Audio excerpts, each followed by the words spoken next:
Friends, welcome to secret of சமையல். இன்னைக்கு முன்னாடி இருக்கிறது என்ன அப்படின்னு நீங்க பார்த்தோன்னே கண்டுபிடிச்சிருப்பீங்க. இது வந்து 90s கிட்ஸோட ஃபேவரட்டான ஹனி கேக். இந்த கேக்கை யாருனாலையும் மறக்கவே முடியாது. நம்மளோட ஸ்கூல் டேஸ்ல கண்டிப்பா இந்த கேக் நம்ம வாங்கி சாப்பிட்ருப்போம். ரொம்ப ரொம்ப டேஸ்டியான ஒரு கேக் இது. இந்த கேக்கோட டேஸ்ட்டை விட இந்த கேக் பார்க்கும்போது நம்மளோட மலரும் நினைவுகள் ஞாபகம் வரும்ல, அதுதான் ரொம்ப ரொம்ப முக்கியம். இன்னைக்கு இந்த கேக் தான் நம்ம எப்படி செய்யலாம் அப்படின்னு பார்க்க போறோம். ரொம்ப ரொம்ப ஈஸியா நம்ம வந்துட்டு இதை செய்ய போறோம். ஓவன் இல்லாம நம்ம பேன்ல தான் செய்ய போறோம் இன்னைக்கு. இந்த சூப்பரான ஹனி கேக் எப்படி செய்யறது அப்படின்னு பார்க்கறதுக்கு முன்னாடி நீங்க என்னோட சேனலுக்கு இப்பதான் முதல் முறையா வரீங்கன்னா இந்த வீடியோ கீழே இருக்கிற சப்ஸ்கிரைப் பட்டனை மறக்காம பிரஸ் பண்ணுங்க. பக்கத்துல இருக்கிற நோட்டிபிகேஷன் பெல்லையும் மறக்காம கிளிக் பண்ணிடுங்க. அப்பதான் என்னோட ஃபியூச்சர் நோட்டிபிகேஷன்ஸ் உங்களுக்கு உடனே வந்து சேரும். சரி வாங்க, இப்போ இந்த டேஸ்டியான ஹனி கேக் எப்படி பார்க்கலாம். நம்ம கேக்குக்கு ஃபர்ஸ்ட் வந்து இந்த கேக் டின்னை ரெடி பண்ணிடலாம். இந்த மாதிரி ஒரு பாத்திரத்தில் வந்துட்டு எண்ணெய் தடவிக்கோங்க. எண்ணெய் தடவிட்டு இதில் கொஞ்சமாக மைதா மாவு டஸ்ட் பண்ணிக்கலாம். இந்த மாதிரி எல்லா பக்கமும் மைதா மாவு படுற மாதிரி இந்த மாதிரி டர்ன் பண்ணிவிடுங்க. இதில் இந்த மாதிரி டேப் பண்ணிங்கன்னா மைதா மாவு எல்லா பக்கமும் ஒட்டிக்கும். எல்லா பக்கமும் மைதா அப்ளை ஆனதுக்கப்புறம் இந்த எக்ஸஸ் இருக்கிற மைதா மாவை நம்ம வெளியில் எடுத்துடலாம். இந்த மாதிரி டேப் பண்ணி இந்த எக்ஸ்ட்ரா மைதாவை இந்த மாதிரி எடுத்துடுங்க வெளியில். இப்போ இது தனியாக இருக்கட்டும் இந்த டின்னு. இப்போ ஒரு மிக்சி எடுத்துக்கோங்க. இதில் வந்துட்டு நம்ம 2 எக்கை வந்துட்டு பிரேக் பண்ணி ஊற்றிடலாம்.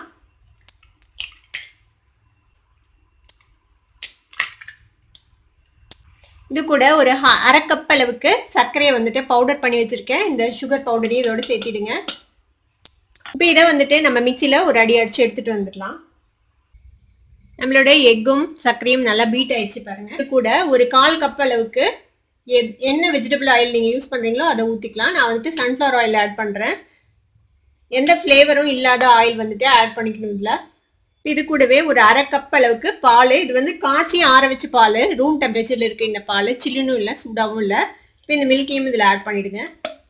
இப்போ இது கூட வெனிலா எசன்ஸ் வந்துட்டு ஒரு 4-5 ட்ராப் விட்டுக்கலாம்.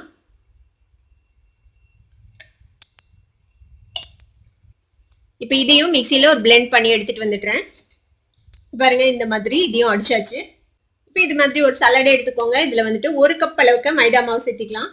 இது கூட 1 டீஸ்பூன் அளவுக்கு பேக்கிங் பவுடர், 1/2 டீஸ்பூன் வந்துட்டு பேக்கிங் சோடா, இது வந்து குக்கிங் சோடா. இப்போ இதை வந்துட்டு நம்ம சளிச்சிக்கலாம். இப்போ இந்த மாதிரி சளிச்சாச்சு நம்மளோட மைதா மாவு பேக்கிங் பவுடர் எல்லாத்தையும் சேர்த்து. இப்போ இந்த மைதா மாவு பேக்கிங் பவுடர் பேக்கிங் சோடா இதையும் வந்துட்டு நம்ம இந்த மிக்சியில் ஆட் பண்ணிடலாம்.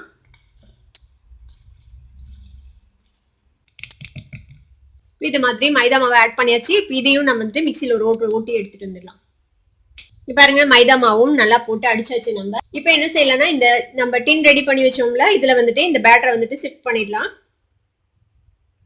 எப்போதும் கேக் பேட்டர் வந்து டின்ல வந்துட்டு பாதி அளவுக்கு இருக்கிற மாதிரி பாத்துக்கோங்க. அதுக்கு மேல இருந்ததுன்னா ரொம்ப பொங்கி வந்துடும் மேல.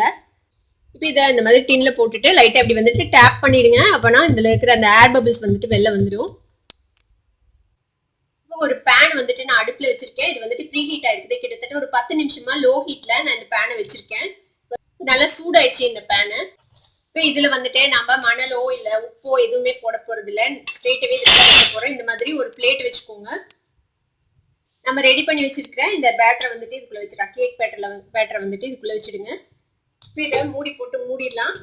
இப்போ இது சிம் ஃபிளேம்ல லோ ஃபிளேம்ல வந்துட்டு ஒரு 30 மினிட்ஸ் இது வந்துட்டு வேகணும். அதுக்கு முன்னாடி இந்த ஹோல் இருக்குல்ல, இதை வந்துட்டு நம்ம அடக்கி. இப்போ இந்த ஹோல் இருக்குல்ல, இதை வந்துட்டு இந்த மாதிரி ஒரு அலுமினியம் ஃபாயிலோ இல்ல பட்டர் பேப்பரோ ஏதாவது வச்சு இந்த மாதிரி இப்படி க்ளோஸ் பண்ணிடுங்க. இதுக்குள்ள இருந்து அந்த ஹீட் வந்துட்டு வெளியில போகாம இருந்ததுன்னா கரெக்டா பேக் ஆகும். அதுக்காக அது செய்யறோம். இந்த மாதிரி க்ளோஸ் பண்ணி விட்டுருங்க.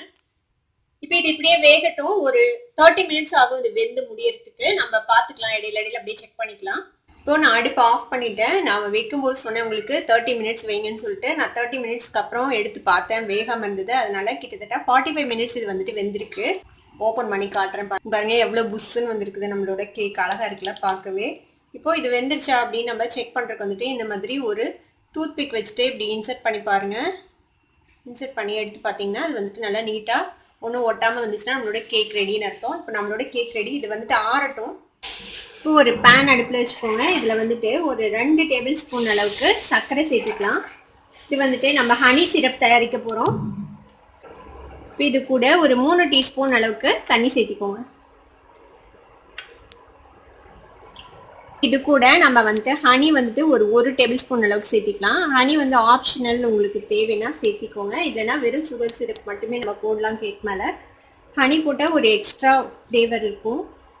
இப்போ இந்த சர்க்கரை வந்துட்டு கரையிற அளவுக்கு இதை வந்துட்டு கொதிக்க வச்சுக்கலாம். நம்ம சர்க்கரை நல்லா கரைஞ்சிடுச்சு பாருங்க. இதை வந்துட்டு ஒரு கப்பில் மாற்றிடலாம். இப்போ அதே பேனில் நம்ம சுகர் சிரப் செஞ்சால் அதே பேனில் நம்ம ஜாம் சேர்த்திக்கலாம். ஜாம் நீங்கள் என்ன ஜாம் வேணால் சேர்த்திக்கலாம். நான் வந்து மிக்சட் ஃப்ரூட் ஜாம் எடுத்துருக்கிறேன் இன்னைக்கு. இது வந்துட்டு ஒரு கொஞ்சம் நிறைய போட்டுக்கோங்க, ஒரு 4-5 டேபிள் ஸ்பூன் அளவுக்கு நம்ம போட்டுக்கலாம். நம்ம கேக் மேலே ஸ்ப்ரெட் பண்ணணும். அப்புறமேட்டு ஜாம் பத்தலைன்னா கஷ்டமாயிடும், அதனால கொஞ்சம் அதிகமாகவே போட்டுக்கலாம். இது கூடவே ஒரு டீஸ்பூன் அளவுக்கு நம்ம ஹனி சேர்த்திக்கலாம். இப்போ அடுப்பை வந்துட்டு நல்லா லோ ஃப்ளேமில் வச்சுக்கோங்க. இதில் தண்ணியெல்லாம் விட வேணாம். ஒரு சிலர் வந்துட்டு இதில் தண்ணி விட்டு இதை வந்துட்டு உருக்குவாங்க, மெல்ட் பண்ணுவாங்க. நம்ம தண்ணி விட வேணாம். தண்ணி விட்டோம்னா என்ன ஆகும்னா இந்த ஜாம் வந்துட்டு திருப்பி கெட்டியாகாது நம்ம கேக்கில் அப்ளை பண்ணதுக்கப்புறம். அதனால நம்ம தண்ணி விட வேணாம், இப்படியே நம்ம வந்துட்டு உருக்கிக்கலாம். இது விடாமல் நீங்கள் வந்துட்டு கிளறணும், அப்போ தான் வந்துட்டு கீழே பிடிச்சிக்காமல் இருக்கும் இந்த ஜாமு. கொஞ்ச நேரம் இப்படியே கிளறிட்டே இருந்தீங்கனாலே இந்த ஜாம் வந்துட்டு மெல்ட் ஆகிடும். அது வரைக்கும் நம்ம இதை கிளறி பாருங்க. நம்மளோட ஜாம் வந்துட்டு மெல்ட் ஆயிடுச்சு நல்லா. இந்த மாதிரி மெல்ட் ஆகிடும். அதுவே நம்ம தண்ணியெல்லாம் விட வேணாம், அதுவே இந்த மாதிரி மெல்ட் ஆகிடும். இந்த அளவுக்கு மெல்ட் ஆனதுக்கப்புறம் நம்ம அடுப்பை ஆஃப் பண்ணிடலாம். அதில் ஒரு கட்டி வச்சு ஓரத்தை வந்துட்டு இந்த மாதிரி இப்படி லூஸ் பண்ணி விட்டுருங்க.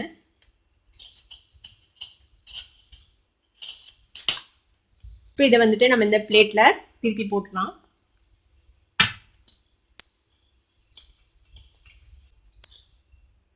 பாருங்க நம்மளோட கேக் எவ்வளோ சூப்பராக ரெடி ஆயிடுச்சு பாருங்க, எவ்வளோ ஸ்பாஞ்சியாக இருக்குது நம்மளோட கேக்கு. இந்த மேல் லேயரை வந்துட்டு லைட்டாக கட் பண்ணி எடுத்துடலாம். ஒரு மாதிரி நல்லா சாஃப்டாக வரும், அதுக்காக வேண்டி இந்த மேல் லேயரை நம்ம கட் பண்ணி குழந்தைங்க கையில் கொடுத்துருங்க. அவங்க வந்துட்டு சாப்பிட்ருவாங்க. ஏன்னா கேக் நம்ம முடிக்க வரைக்கும் அவங்களுக்கு பொறுமை பத்தாது, அதனால இது வெட்டி அவங்க கையில் கொடுத்துருங்க.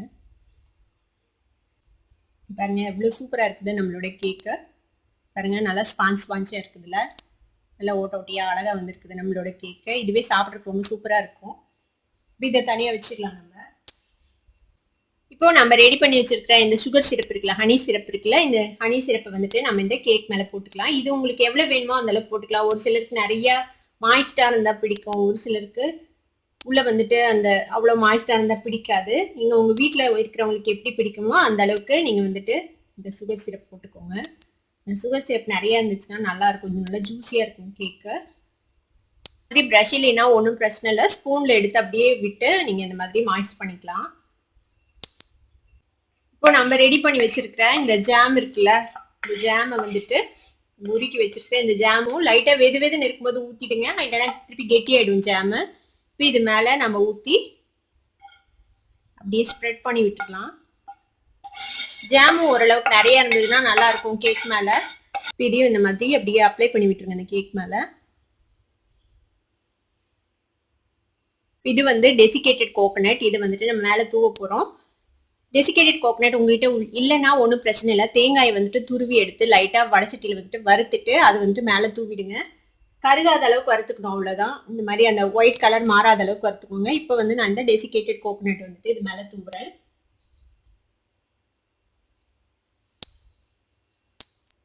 இப்போ நம்ம இதை வந்துட்டு கட் பண்ணலாம். நம்ம இதை கட் பண்ணிக்கலாம். பாருங்க எவ்வளோ சாஃப்டாக இருக்குது, எவ்வளோ அழகாக ஈஸியாக போகுது பாருங்க. கத்தி சூப்பர் சாஃப்டாக இருக்கும் இந்த கேக்கு.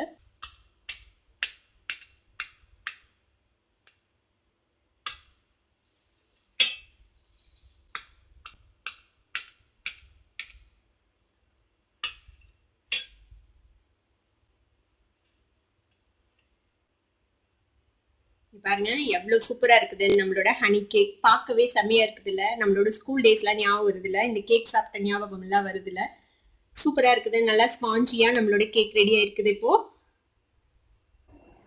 இந்த கேக்கை வந்துட்டு நம்ம கட் பண்ணி பார்க்கலாம் எப்படி இருக்குது அப்படின்ட்டு. பாருங்க எவ்வளவு சூப்பர் சாஃப்ட் அண்ட் மாய்ஸ்டா இருக்குது இந்த கேக்கு. சூப்பரா இருக்குதுல்ல பார்க்கவே. பாருங்க எவ்வளோ உள்ள பபிளா சாஃப்டா, பார்க்கும்போதே இந்த கேக் எவ்வளோ சாஃப்டா இருக்கும் அப்படின்னு தெரியுதுல ஜாமோட. இந்த சூப்பரான ஹனி கேக்கை நீங்களும் ட்ரை பண்ணி பார்த்துட்டு எப்படி இருந்தது அப்படின்னு எனக்கு கமெண்ட்ஸ்ல ஃபீட்பேக் கொடுங்க. இந்த வீடியோ உங்களுக்கு பிடிச்சிருந்ததுன்னா சப்ஸ்கிரைப் பண்ணுங்க, பக்கத்துல இருக்கிற பெல் ஐக்கானை கிளிக் பண்ணுங்க, அப்பதான் என்னோட நோட்டிபிகேஷன்ஸ் உடனே உங்களுக்கு வந்து சேரும். லைக் பண்ணுங்க, ஷேர் பண்ணுங்க. தேங்க்யூ ஃபார் வாட்சிங் வீடியோ வியூவர்ஸ். Bye bye.